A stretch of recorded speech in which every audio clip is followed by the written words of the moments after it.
Aku pernah berpikir bahwa cinta itu sederhana, seperti angin sepoi yang menyapa daun-daun di pinggir jalan Jakarta yang ramai. Aku, Ardi, seorang pemuda biasa dari keluarga sederhana di pinggiran ibu kota, selalu menyembunyikan rahasia terdalamku. Aku menyukai sesama pria, tapi di tengah masyarakat yang masih keras, aku memilih diam hingga hari itu tiba, saat aku pindah ke kosan kecil di kawasan Tebet, dan bertemu dengannya, Rian, teman sekamarku yang katanya hetero sejati. Aku ingat betul malam pertama kami berbagi kamar sempit itu. Hujan deras mengguyur Jakarta, petir menyambar-nyambar seperti amarah langit yang tak terkendali. Aku baru saja putus dari hubungan rahasia yang menyakitkan, dan Rian, cowok tinggi tegap dengan senyum yang selalu ramah, datang membawa tas besarnya. Bro, salam kenal. Gue Rian dari Bandung. Kita satu kamar ya, katanya sambil menjabat tanganku erat. Jantungku berdegup kencang. Matanya yang hitam pekat, kulitnya yang sawo matang khas anak Jawa Bali campuran, membuatku langsung terguncang.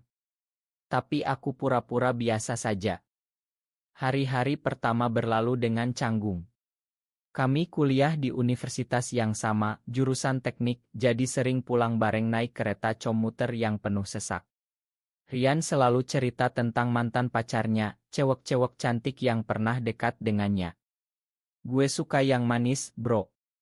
Yang bisa bikin hati tenang, katanya suatu malam sambil kami makan mie instan di kamar. Aku hanya tersenyum, menyembunyikan rasa nyeri di dada. Aku tahu dia hetero. Tak mungkin ada harapan. Tapi semakin lama, kedekatan kami tumbuh seperti akar beringin yang merambat pelan.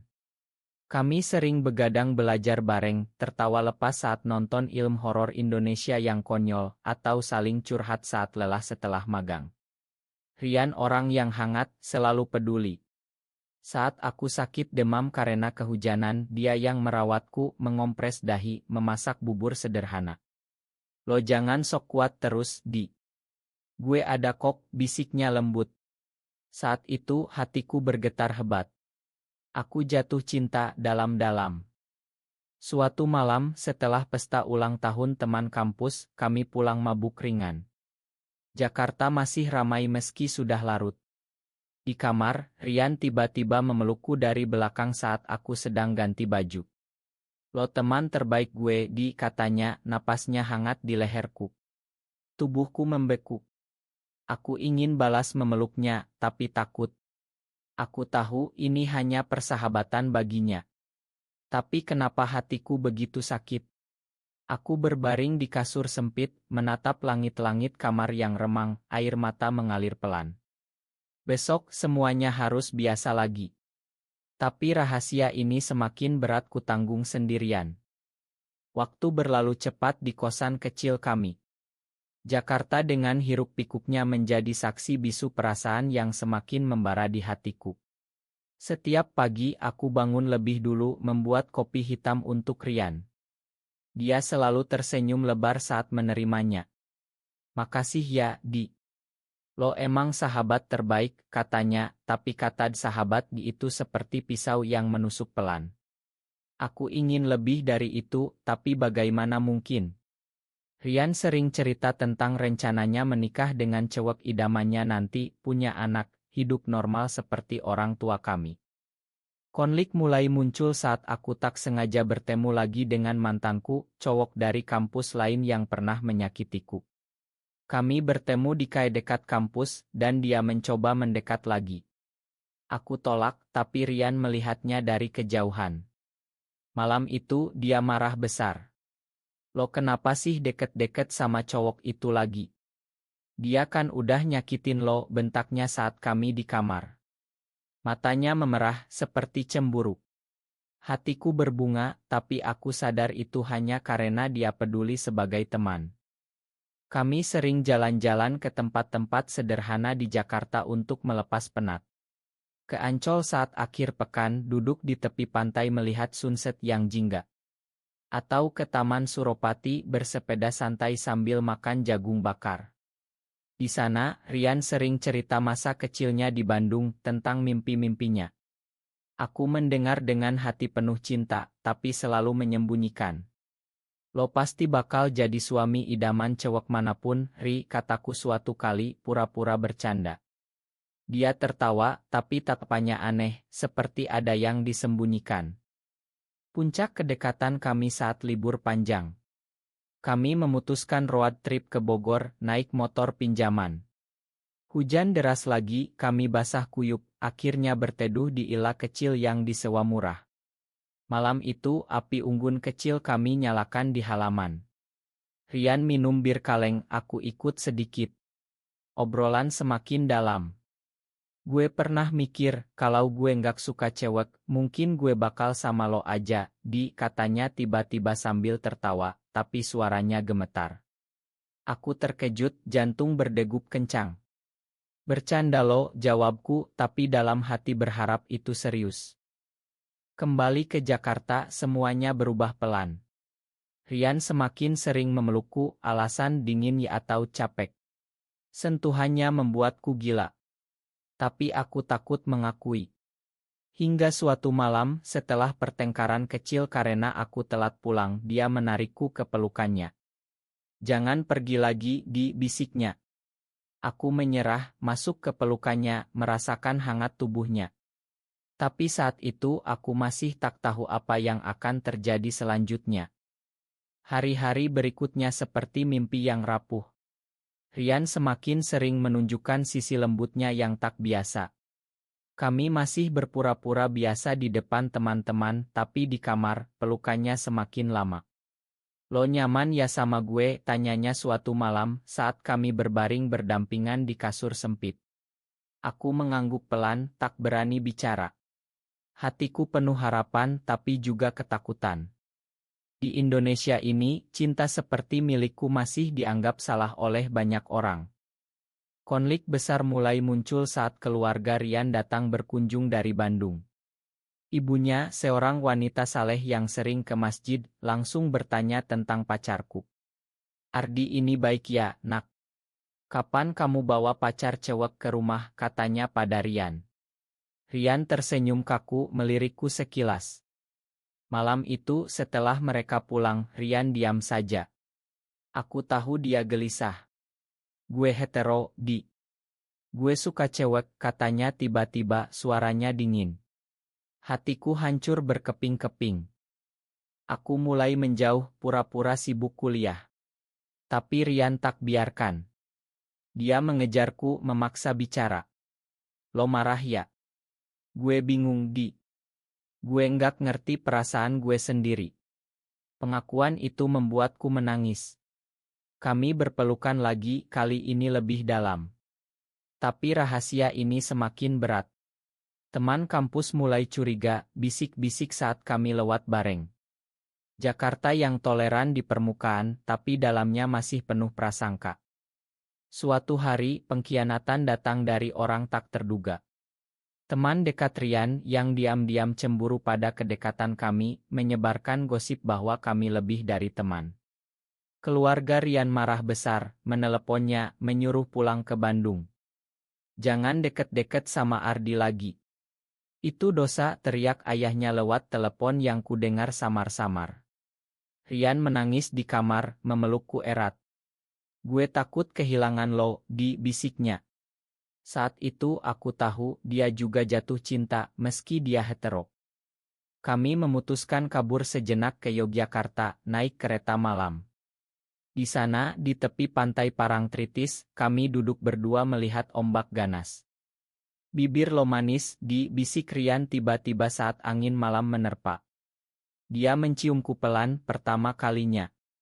Hatiku bergetar hebat, dunia seperti berhenti. Tapi di balik kebahagiaan itu aku tahu badai akan datang. Kembali ke Jakarta, semuanya semakin rumit. Rian mulai ragu-ragu menghindari sentuhanku di kamar. Gue nggak bisa gini terus, Gue takut, katanya suatu malam, matanya basah. Aku mengerti, tekanan masyarakat, keluarga, agama, semua menindihnya. Aku sendiri berjuang dengan rasa bersalah, tapi cinta ini terlalu kuat. Kami sering bertengkar, diam-diaman, tapi selalu berakhir di pelukan. memuncak saat Rian dipaksa orang tuanya bertunangan dengan sepupu jauhnya, cewek salehah dari Bandung. Ini demi masa depan gue, katanya, tapi suaranya gemetar.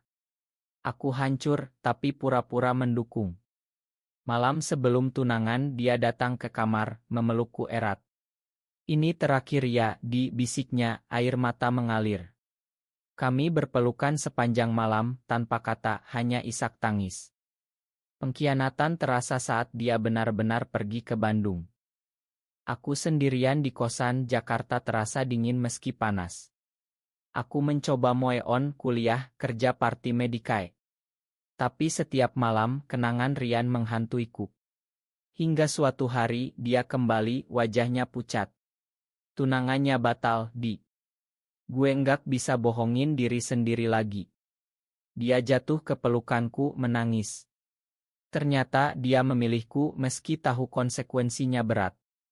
Kami mulai hidup rahasia, bertemu diam-diam di tempat-tempat sepi seperti taman menteng malam hari. Cinta kami semakin dalam, penuh gairah tapi juga ketakutan. Rian mulai terbuka, cerita bagaimana dia dulu menyangkal perasaannya karena takut dosa, takut dicap. Lo bikin gue berani, katanya saat kami di rooftop kosan, melihat bintang jarang di langit Jakarta yang berpolusi. Tapi badai belum usai. Gosip menyebar ke kampus, teman-teman menjauhi kami. Rian diancam keluarganya diputus warisan. Aku sendiri dihina oleh beberapa orang. Kami hampir putus, tapi cinta ini terlalu kuat. Tahun terakhir kuliah, kami semakin kuat bersama. Rian memutuskan bicara jujur pada ibunya, meski ayahnya masih keras. Ma, aku mencintai Ardi. Ini bukan pilihan, ini itrahku, katanya lewat telepon panjang. Ibunya menangis, tapi pelan-pelan mulai mengerti. Di Indonesia yang perlahan berubah, ada harapan kecil. Kami lulus bareng, dapat kerja di perusahaan yang sama di Jakarta Pusat. Hidup kami sederhana, tapi penuh cinta. Kami pindah ke apartemen kecil, jauh dari kosan lama. Setiap malam, Rian memelukku, berbisik, bibir lo masih manis seperti dulu. Hatiku selalu bergetar, seperti pertama kali. Tapi masa lalu kembali menghantui. Mantan Rian, cewek yang pernah dia tinggalkan, datang mencari, mengancam cerita pada keluarga. Pengkhianatan kecil itu membuat kami bertengkar hebat. Lo masih ragu ya sama gue, teriakku. Rian menangis, enggak, Gue cuma takut kehilangan segalanya. Kami hampir berpisah, tapi malam itu, di tengah hujan deras Jakarta, Rian berlutut. Makan gue. Gue pilih lo, selamanya. Kami berpelukan di balkon, basah kuyup, tapi hati penuh kehangatan. Kami mulai mencari komunitas kecil yang mendukung, bertemu orang-orang seperti kami. Cinta kami tumbuh semakin dalam, penuh pengertian dan pengampunan. Akhirnya, setelah perjuangan panjang, kami menemukan kedamaian. Keluarga Rian pelan-pelan menerima, meski tak sepenuhnya. Kami hidup bahagia di Jakarta, bekerja keras, saling mendukung. Kami sering liburan ke tempat romantis seperti Bali atau Yogyakarta, menikmati sunset berdua, tanpa takut lagi. Cinta kami bukan akhir bahagia sempurna seperti dongeng, tapi nyata, penuh luka tapi juga penyembuhan. Di tengah masyarakat yang masih belajar toleransi, kami menjadi bukti bahwa cinta sejati tak mengenal batas. Rian yang dulu hetero teguh, kini bangga memegang tanganku di tempat sepi. Hari ini saat aku menulis ini, dia memelukku dari belakang. Terima kasih udah sabar sama gue, bisiknya. Hatiku bergetar lagi, seperti dulu. Cinta ini, meski penuh drama dan air mata, adalah yang terindah. Kami memilih hidup bersama, menghadapi dunia dengan tangan bergandeng. Karena pada akhirnya, cinta menang dalam diam dan keberanian. Di Indonesia yang beragam ini, kami menemukan tempat kami sendiri. Personalia penuh harapan untuk generasi mendatang.